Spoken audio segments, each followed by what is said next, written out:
What's going on, guys? Bailey and Dan from How's it going? Nice to meet you. Nice to meet you. What's going on? Nice to see you again. Big boy, doors open for you. I was gonna say, yeah. I don't know. Entrance. You got that orange candy glow. That's, I know. Just a little bit of tan, that base tan. What about the finish of the game? What? I know. It was incredible. Because like, remember early in the game, we're like, we're no chance here. Yeah. And then as soon as you came, we started going well. And then when you left, Brisbane got like 3 straight goals. I know. And then the last goal would have been right in front of where you were sitting. yeah, it was incredible. It was a fan. Absolutely Was electric. the fam loving it? Oh. I had no idea what was going on. My mother-in-law was literally looked like straight Aussie, running down the aisle, like pumping her fist. It was incredible. Yeah. It was so awesome. The kids had all the merch as well. So good. I got water bottles. I got Magpie's water bottle. We got full-on jackets, hats, like So everything. good. It's such an American thing, isn't it, kid? Like how they, like everyone wears like their jersey. Yeah. Like in Australia, you go in casual kit. Yeah. But like all the Americans, no. you guys wear like your full Fitted, team, yeah. full colours. Holding ball outside frame. Left foot's going to be forward. And then when I say pull, left hand. Ball's going to be in left hand. And when I say pull, we're just going to transition that right foot into space as you pick ball up with the right hand. But locate those seams. Locate the logo man getting into that shot. I want you holding ball outside frame. Left foot's going to be forward. And then when I say pull, left hand. Ball's going to be in left hand. And when I say pull, we're just going to transition that right foot into space as you pick ball up with the right hand. But locate those seams. Locate the logo man getting into that shot. I like the same. Pull. Yo, you brought up the seams thing. Did I say something? No. I about. Like, remember I said to you when you I was like, I noticed that like when you're shooting free throws, you were shooting them off seam, and then I about lost it. I was like, this is going to be Tom Mitchell's entrance to the basketball training space right here. we put them on. Oh, go. Let's go. Pull. Can't hear him, he's fucking loud enough already. Let's go! Imsack, baby. So, okay, now we're going to go right leg. We're going to wrap clockwise. Right leg, step back into space, gather and pull. Still same thing. Just one freaking moving over my feet. doing the demo. I'm just demonstrating, fam. Start here. As you go to transition, like focus on finding seams, and then when you go to plant, like really try to load weight in seated position rather than like being upright. So it's going to put a little bit of that stress on like your ankle. So, but just I want you to get those hips down a bit. Yeah, 5 swishes. Does it matter? Does it matter what way? It doesn't matter what way. But I want seams to matter. So like, go to transition. Thank you. Somewhat thank you. Half thank you. Get up. One.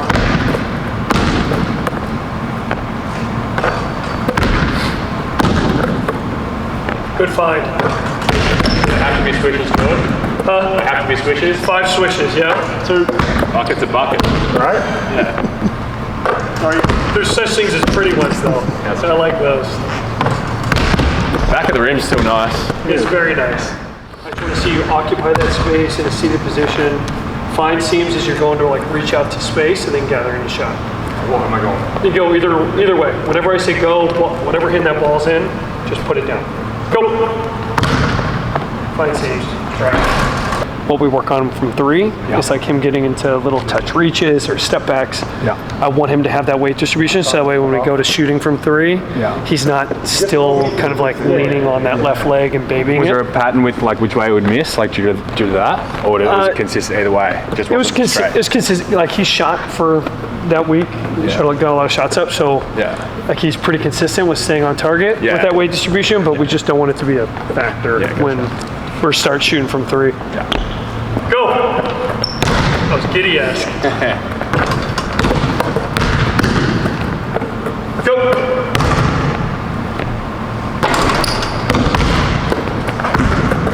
Go.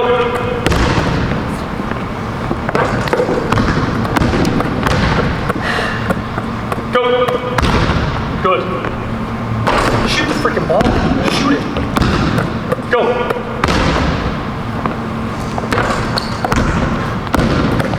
Go.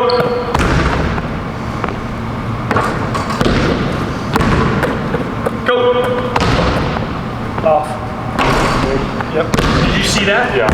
No. Did you like when it hit the rim? What it did? Right. Yeah, it like was going forward, hit the rim, but because the rotation is so far off, it just spins upward and to the right. Yeah. Give it a freaking chance. Go.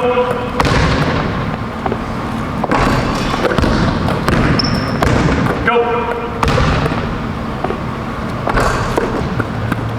Go. Victory! Yeah. We're gonna go rapid fire, 10 swishes, all from in close. And then we'll scoot back, we'll do 5 swishes off the bounce, just like striding into it, just be conscientious of like your steps. The Giddey special this time. Oh, this is gonna be a Giddey special this week. Sure, I'll put the bread on the table. Do I hit 4 first? No. 4 going 5.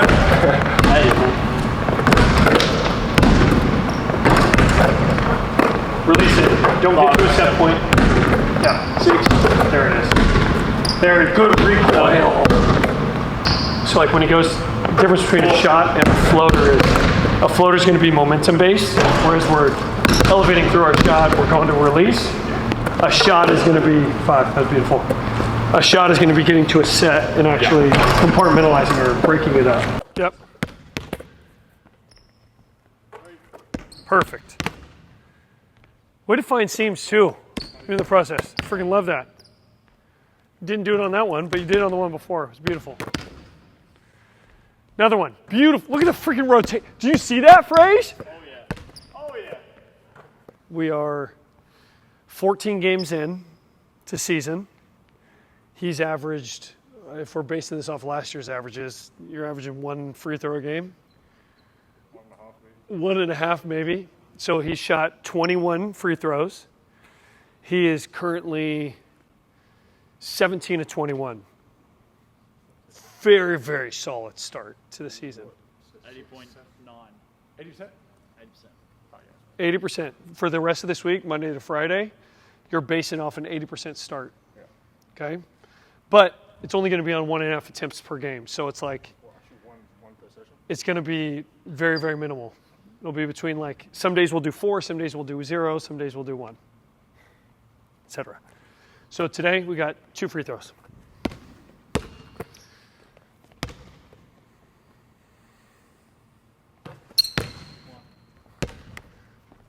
Oh no.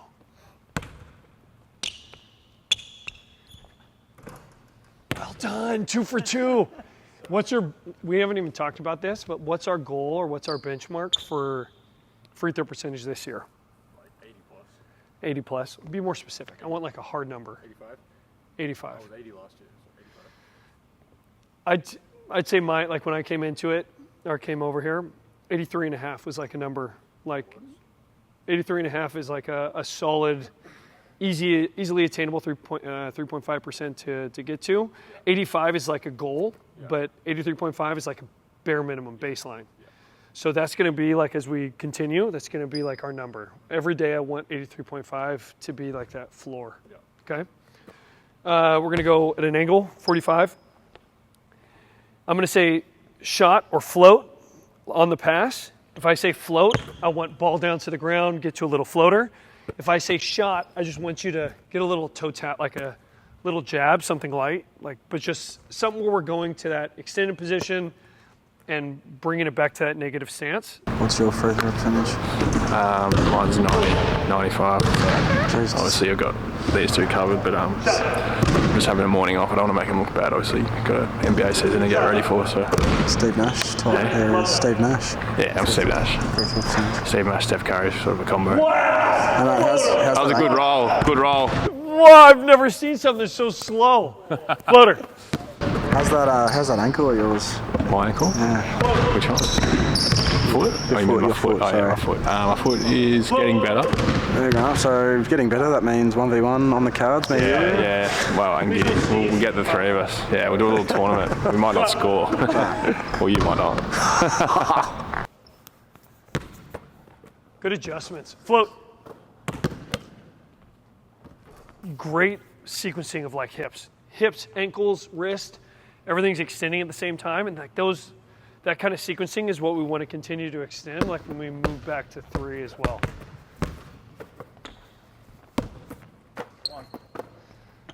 Good rhythm step. Wait.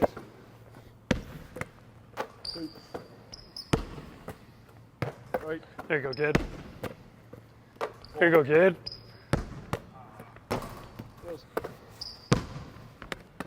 Good pass, Tom. On the back, baby. Ball magnets, baby. 7. 8. Yep. 9. Yep. Finish it. What's this called? Ooh. What's it called? Handball. Yeah, correct. Come on now. I can't do it with my right hand though. Yeah. I can try it with my left.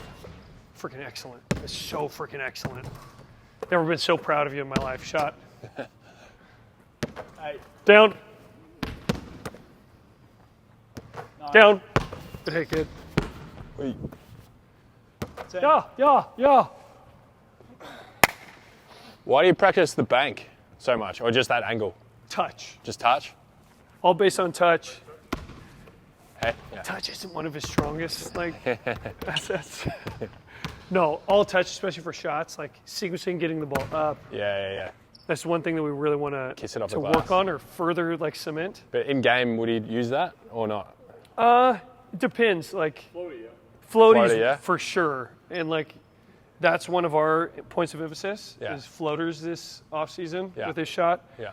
And I want him to get like comfortable with coming off middle pick and roll or sideline pick and roll or their double where he can get to 15 feet or right around here. And it's an automatic thought of like, okay, pick up, not looking to release, looking to float it. Yeah. And that's a beautiful shot for him. Yeah. And one that he can get to whenever he wants. Yeah, literally. Being 6'8", 6'7"? Yeah. Yeah, exactly. 10. Beautiful. One free throw.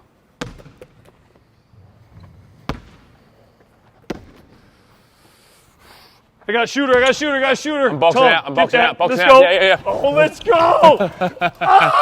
I thought I was going to get him. Oh, I love it. Well done. Highly executed. Yeah, that's right my there. role. That's why I'm here. I love it. What are you looking at when you're critiquing someone's shot? Different elements on who we're critiquing. So we'll always look for deficiencies that they have in their shot, and those are going to be the ones that we kind of emphasize, key points. And for Gid, like on these floaters, it's set point, as well as pickup point, as well as recoil, for wrist extension versus wrist snap. So those are going to be the 3 things that we focus on with this floater.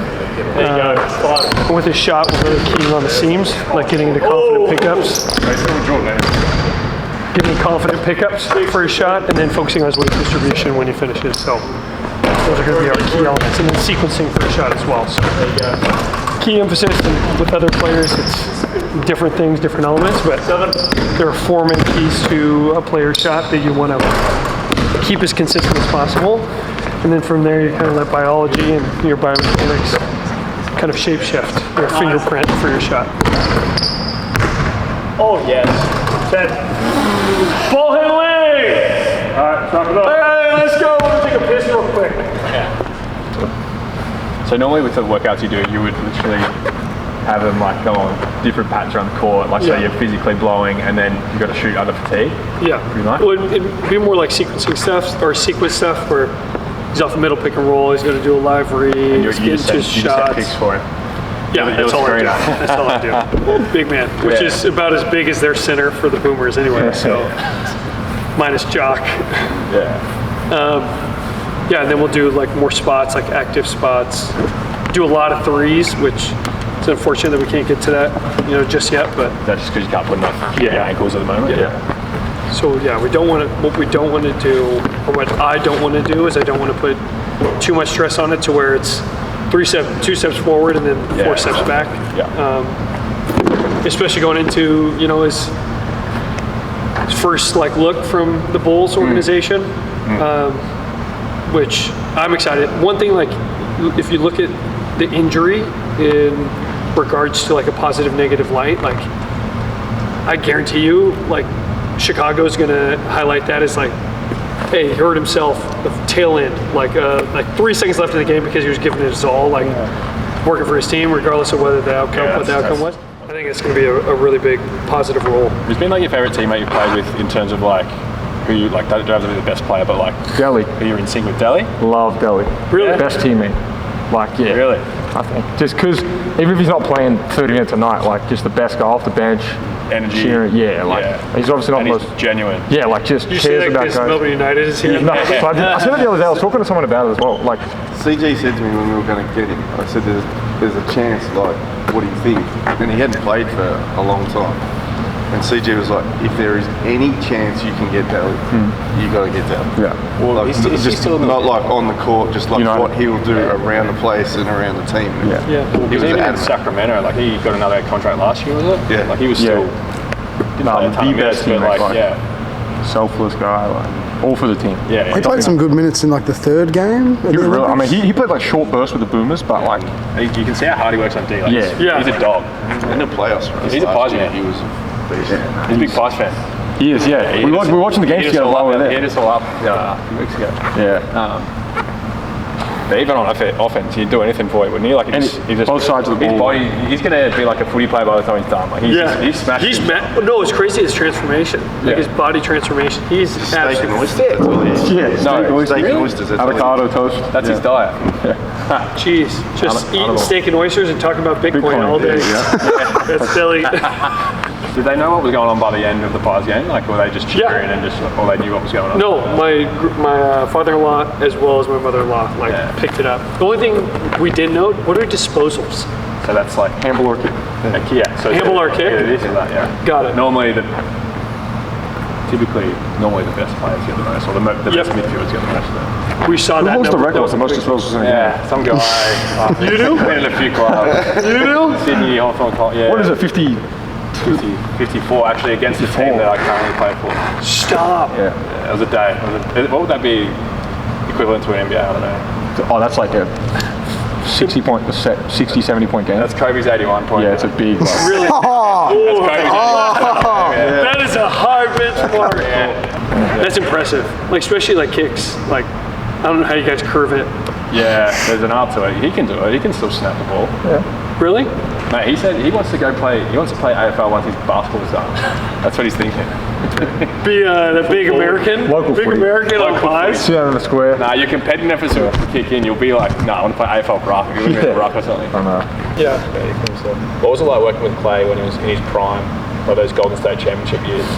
When he was he just shooting the piss out of it? Yeah. In like these sessions, he just would Just doesn't at three, miss. just wouldn't miss. Yeah, it just does a miss. Like my biggest, it was like right when we first started working, we did a drill where we've done it like make 3 in a row before you miss 2 in a row.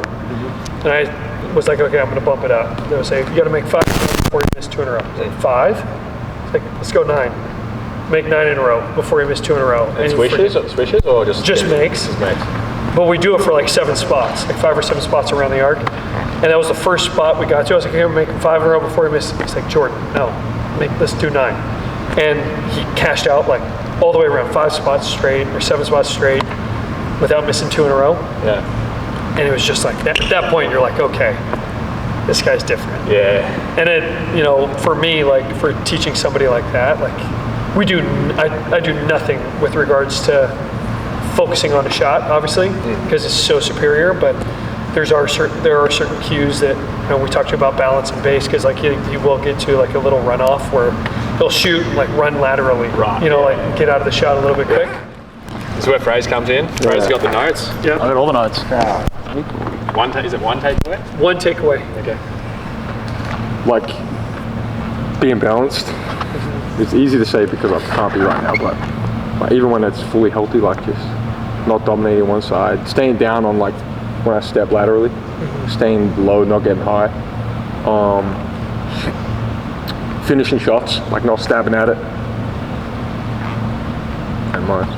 Yeah, I think a runoff, not stabbing it or finishing your shots is a runoff from reaching for space, staying prepared, which is my takeaway before Frage goes.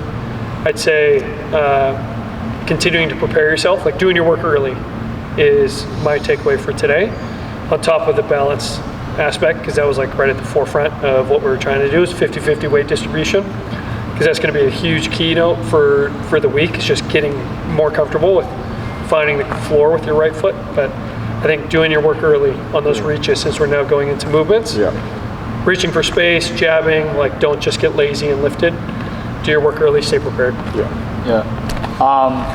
And building off of that further, I think with a lot of the work we've been doing with finding seams, I think recognizing the opportunities where you can find the seams, those step backs or jabs, like that opportunity to change the ball, give you that better opportunity to make those shots. Is that a catch and shoot? It can be hard to change scene. Not that you're a catch and shoot player, but I assume sometimes you don't have enough time to rotate the ball. But when you're in a dribble package, you can sort of feel it. Roughly. Is that right? 100% correct. And like that's something that he's figuring out now. Like it's went from making amazing, tremendous progress on his shot and like the weird adjustment that he had prior to last season, and now it's just about like continuing to take that next percentage or the next step to elevating the shot, and that's a lot of awareness on where the ball is in your hands and where the seams are, and it'll come. It's just going to take it'll take those moments of like understanding when to make those adjustments and when not to. That's how you want it. How do you hold it? Well, that's how I'm trying to. It just helps me get the seams. Because I used to be holding it like that. And you know, your ball comes off on a weird axis, but if you hold it like right here. Your pointy finger there. Yeah, I usually try to have this one right here. It's an easy little cue. Spins back. Yeah, Ball Magnets, we're doing a podcast with Mello. 60-minute podcast. 60? We're the only podcast he's doing in Australia when he gets here. And you've worked with him, obviously. I have. And I'll get you to explain the story, but how he was so receptive. Like that was, you said it was the most nervous you've ever been working with any athlete because of like his stature. Like what would he have been at the time? Like probably like a 6-10 time All-Star or something. Yeah, and it was just right before he went to Houston. And this is a guy that I looked up to as far as like ripping all of his like mid-range package from and emulating kind of like I grew up kind of watching him, you know, at Syracuse, watching him like absolutely crush like any isolation. He was like my James Harden as far as like the ISO bag, the scoring ability. So there was a lot of stuff that I kind of would teach other people based off of him. What you saw from just watching him. Did he reach out to you, or you reached out to him? We had a mutual connect. So Drew Morkos was his PT guy, and Drew would go up to LA to like work with him, and would come down. He'd come down to Orange County as well, and Drew connected us, and we got like about a few weeks worth of work when he was in town. A couple weeks worth of work when he was in town, and he'd come to the facility, and there was a couple times we went up to LMU to work out, and it was just like most nervous I've ever been. As far as but he was super humble, Mellow? Super humble. Like I feel like there was a couple sessions where we even would work off mid post, and then we would just kind of like bounce some things back and forth, and I'd be like, hey, you know, this is what we're going to work on. And it's like, but I want to know like what you would look at when you do like your open drop, like open pivot, and like survey the floor and like get you in action. And it's like him being able to like bless us with, you know, just as much knowledge as I mean, I didn't give him anything to kind of like enhance, but he definitely enhanced, you know, our experience. But he sounds like he had questions for you. Like he was still open to learning, and like probably took some things away from you without even realizing too. Which is pretty cool for you to be like, what I'm doing is huge, on track. You know? Huge, you know, and from a means of like confidence, like to have somebody like that, like.